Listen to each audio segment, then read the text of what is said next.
Gold hub తాకట్టులో ఉన్న బంగారాన్ని విడిపించి కొనబడును. అదే రోజు ఆన్లైన్ ధరకు కొని డబ్బులు ఇవ్వబడును. నమస్తే, వెల్కమ్ టు మనం టీవీ. నా పేరు వలి.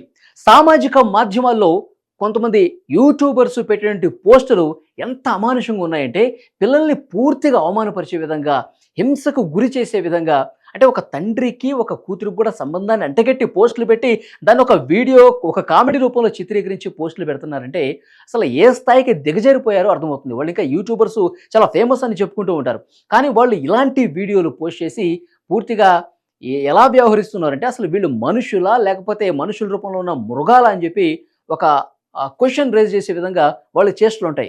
సో ప్రస్తుతం వాళ్ళు అసలు ఒక తండ్రికి ఒక కూతురికి ఒక వీడియో రిలీజ్ చేసి అసలు పోస్ట్ పెట్టేటప్పుడు ఆ వీడియోలకు సంబంధించి వాళ్ళు డిస్కస్ చేసే విధానం కావచ్చు, వాళ్ళు మాట్లాడే భాష కావచ్చు, ఇవన్నీ కూడా ఇది ఇది సాయి ధరమ్ తేజ్ గారు చూసి 2 రాష్ట్ర ప్రభుత్వాలకు సంబంధించినటువంటి వాళ్ళు కూడా ట్యాగ్ చేశారు. అక్కడ చంద్రబాబు నాయుడు గారికి, తర్వాత డిప్యూటీ సీఎం పవన్ కళ్యాణ్ గారికి, నారా లోకేష్ గారికి, ఇక్కడ రేవంత్ రెడ్డి గారికి, డిప్యూటీ సీఎం భట్టి విక్రమార్క గారికి వీళ్ళకి ట్యాగ్ చేసి ఇలాంటి వాళ్ళని కఠినంగా శిక్షించకపోతే ఇవి ఇంకా రిపీట్ అవుతూనే ఉంటాయి. ఇలా యూట్యూబర్స్గా ఉన్న వాళ్ళు సామాజిక మాధ్యమాల్లో పిల్లల్ని అమానుషంగా చిత్రీకరించి ఒక తండ్రికి కూతురుకు కూడా సంబంధాన్ని అంటగట్టే ఇలాంటి వెధవలకు బుద్ధి చెప్పాల్సిన అవసరం ఉందని చెప్పి ఆయన చాలా సీరియస్గా రియాక్ట్ అయ్యి హీరో సాయి ధరమ్ తేజ్ 2 ప్రభుత్వాలు ఉన్నటువంటి పెద్దలకు ట్యాగ్ చేశారంటే వీళ్ళంతా దారుణంగా వ్యవహరించారో ఇక్కడ మనం అర్థం చేసుకోవచ్చు. సాయి ధరమ్ తేజ్ యూట్యూబర్స్ ఉద్దేశించి ఏమాట్లాడారు ఇక్కడ ఒకసారి చూద్దాం. This is beyond gruesome, disgusting and scary. So భయం గొలిపే విధంగా ఉంది, అసలు వీళ్ళు మనుషులు అన్నట్టుగా ఉంది. Monsters like these go unnoticed on the very much utilized social platform doing child abuse in the disguise of so called fun and dank. ఈ విధంగా ఫన్ చేస్తామని చెప్పేసి చేసేవాళ్ళు ఇట్లా పిల్లల్ని ఎంత అమానుషంగా, పిల్లల పట్ల ఇంత దారుణంగా పోస్టులు పెడతారా, అసలు ఎవరు కూడా నమ్మలేని విధంగా వాళ్ళంతా అందులో ఉన్నటువంటి కామెంట్స్ చూస్తే అర్థమవుతుందని చెప్పి సాయి ధరమ్ తేజ్ గారు రియాక్ట్ అయ్యి ఈ విధంగా పోస్ట్ చేశారు. యాక్చువల్గా ఫన్ మంత్ అని చెప్పి ఆయన యూట్యూబ్లో వీడియోలు చేస్తూ ఉంటాడు. ఏదైనా ఒక వీడియో తీసుకొని దాంట్లో ఒక 2-3 యూట్యూబర్స్ కలిసి కూర్చొని దాన్ని రోస్ట్ చేస్తూ ఉంటారు అనమాట. వాళ్ళు అట్లా ఎందుకన్నాడు, ఇట్లా ఎందుకన్నాడు. సో ఒక స్టోరీని తీసుకుని ఈ విధంగా రోస్ట్ చేస్తూ కామెడీని పుట్టిద్దామని చెప్పి ఆ యూట్యూబర్స్ ట్రై చేస్తుంటారు. కానీ పిల్లల పట్ల ఒక తండ్రికి కూతురు కూడా సంబంధాన్ని చూపించి ఆ విధంగా అంత అమానుషంగా, అంత దిగజారిపోయి పోస్ట్ పెట్టారంటే ఏ స్థాయికి వాళ్ళు దిగజారిపోయారో ఇక్కడ మనకు అర్థమవుతుంది. ఇక్కడ సిన్సియర్లీ రిక్వెస్ట్ సాయి ధరమ్ తేజ్ గారు రేవంత్ రెడ్డి గారికి, భట్టి విక్రమార్క గారికి, అక్కడ చంద్రబాబు నాయుడు గారికి, పవన్ కళ్యాణ్ గారికి, నారా లోకేష్ గారికి to take necessary action to curb horrific acts like this in the future. భవిష్యత్తులో ఇలాంటివి రిపీట్ కాకుండా ఉండాలంటే చాలా కఠినంగా ఇలాంటి యూట్యూబర్స్కి శిక్ష పడాల్సిన అవసరం ఉందని చెప్పి ఆయన చాలా స్పష్టంగా చెప్పారు. అసలు విషయం ఏంటంటే, స్టోరీ ఏంటంటే, ఒక తండ్రి ఇంట్లోకి వస్తాడు. ఒక 5 సంవత్సరాలు కూడా ఉండినట్టు ఒక చిన్న పాప ఉంటుంది ఆ వీడియోలో.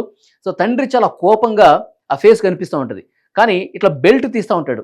బెల్ట్ ఇట్లా తీస్తూ ఉండంటే దాన్ని ఆ వీడియోలో ఆ యూట్యూబర్స్ కట్ చేసి దాని మీద మాట్లాడుతూ ఉంటారు ఆ వీడియో గురించి. ఆ తండ్రి ఇప్పుడు ఏం చేయబోతున్నాడు, నెక్స్ట్ అతను ఏం చేస్తాడు, ఈ విధంగా దాంట్లో నుంచి కామెడీ పుట్టించే కార్యక్రమం చేస్తూ ఉంటారు ఆ యూట్యూబర్స్. తండ్రి ఇట్లా బెల్ట్ తీయగానే భార్య దగ్గరికి వెళ్లాల్సినాడు, కూతురు దగ్గరికి వచ్చాడని ఒకడు కామెంట్ చేశాడు. ఇంకొకటి ఏం చెప్తాడు, ఇప్పుడు తండ్రి కూతురికి ఏం పోయి చెప్తాడు, ఓపెన్ యువర్ మౌత్ అంట. ఇంకొకటేమో హహహ ఓపెన్ యువర్ మౌత్ అని 5 సంవత్సరాల పాప దగ్గర ఆ యూట్యూబర్ ఎంత కామెడీగా, ఎంత వల్గర్గా చేశాడనేది చాలామంది పూర్తిగా తప్పుపడుతున్నారు. తండ్రికి కూతురికి మధ్య ఉన్నటువంటి బంధాన్ని ఈ విధంగా ఇంత ఇంత ఇంత అమానుషంగా వ్యవహరిస్తూ వాళ్ళు వీడియో చేస్తారని చెప్పి పెద్ద ఎత్తున విమర్శలు కూడా వస్తూ ఉన్నాయి. ఇలాంటి వాళ్ళని వదిలేది లేదు. వీళ్ళు కామెడీ పేరుతో చేసేటువంటి రచ్చ ఏ విధంగా ఉందంటే పూర్తిగా బంధాలను కూడా అవమానపరిచే విధంగా పూర్తిగా దిగజారిపోయి, మళ్ళీ వాళ్ళు చదువుకున్న వాళ్ళు, ఎవరో రోడ్డు మీద పోయే అలగాజనం కాదు యూట్యూబర్స్ అంటే. చదువుకున్న వాళ్ళు, వాళ్ళు అన్ని విషయాల మీద అవగాహన ఉన్న వాళ్ళు ఈ విధంగా వాళ్ళ మెంటల్ సైకోయిజాన్ని, వాళ్ళ మైండ్లో ఉన్నటువంటి దిగజారుడుతనాన్ని ఇట్లా సామాజిక మాధ్యమాల్లో ఇలాంటి ప్లాట్ఫామ్స్ మీద పెడుతున్నారంటే సో ఎంత దిగజారిపోయారో అర్థమవుతుంది. ఇలాంటి వాళ్ళ మీద చర్యలు తీసుకోవాల్సిన 100% ఆ అవసరం ఉంది. 2 ప్రభుత్వాలు కూడా చాలా సీరియస్గా యాక్షన్ తీసుకోవాలి. వాళ్ళు ఎక్కడున్నా సరే పట్టుకోవాలని చెప్పి చాలామంది కూడా ఇప్పుడు ఈ వీడియోలు చూసిన తర్వాత సో రియాక్ట్ అవుతున్నటువంటి సిచ్యువేషన్ కనిపిస్తుంది. సో మనం టీవీ కూడా చెప్తుంది, సో ఇలాంటివి సహించే పరిస్థితి ఎక్కడా ఉండదు. ముఖ్యంగా చిన్నపిల్లల పట్ల కావచ్చు, కుటుంబ బంధాలని పూర్తిగా అవమానపరిచే విధంగా, అవహేళన చేసే విధంగా ఇలాంటి దిగజారిపోయే కంటెంట్ ఎవరైనా ఇస్తే కనుక వాళ్ళని 100% కఠినంగా శిక్షించాల్సిన అవసరం ఉందని చెప్పి మనం టీవీ కూడా డిమాండ్ చేస్తుంది. ఇలాంటి వెధవలకు బుద్ధి చెప్పినప్పుడే అందరూ కూడా సక్రమ మార్గంలో నడిచే పరిస్థితి ఉంటుంది.